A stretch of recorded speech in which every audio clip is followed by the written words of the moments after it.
এই সিজনে প্রথমবার অল আউট হলো আরসিবি। আগে হ্যাঁ, আজকে তাদের হাতে ফুল মকা ছিল ভাই টেবিলের টপে যাওয়ার, গুজরাট টাইটান্সকে হারিয়ে। বাট তারা দিল দেখিয়ে বললে যে না ইয়ার না, পাঞ্জাব কিংস একটা ম্যাচ হেরে যেতে কি হয়েছে, ওদেরকে টপকে দিয়ে আমরা ওপরে চলে যাব, সেটা একটা দেখতে কেমন লাগে না? ওরা যেমন টপে আছে টপেই থাক, আমরা 2 নম্বরেই থাকি। এখন থেকেই যদি সব জিতে যাব, এখন থেকেই যদি টপ 4 ডিসাইড হয়ে যাবে, তাহলে তো ভাই মজাটাই শেষ হয়ে যাবে। এই তো সবে আইপিএল শুরু, এখনো কত কি বাকি আছে, তাহলে এখন থেকেই যদি সব কিছু ডিসাইড হয়ে যায় তাহলে মজাটাই শেষ হয়ে যাবে। ওই জন্য এই ম্যাচটা হেরে যাই।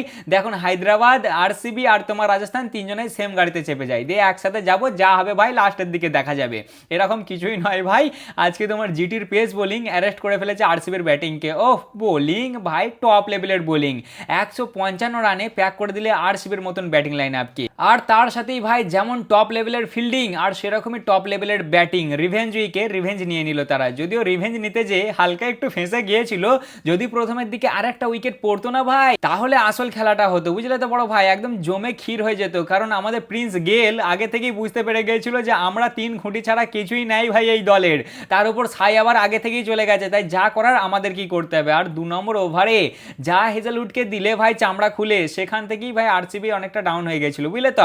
আর তাছাড়াও ওই যদি 2-1টা উইকেট সামনের দিকে পড়তো, বা যদি আরসিবি ফিল্ডিংটা আর একটু ভালো করতো না, তাহলে ম্যাচটা দেখার মতন হতো। যাই হোক ভাই, ভালো খেলেছে জিটি, প্রথমে দিলে সিএসকে কে হারিয়ে, এরপরেই দিলে আরসিবি কে হারিয়ে। বাট এর পরে 3টে ম্যাচও তাদের বেশ টক্করকা হতে চলেছে। বাই দ্য ওয়ে আজকে ভালো খেলেছে জিটি।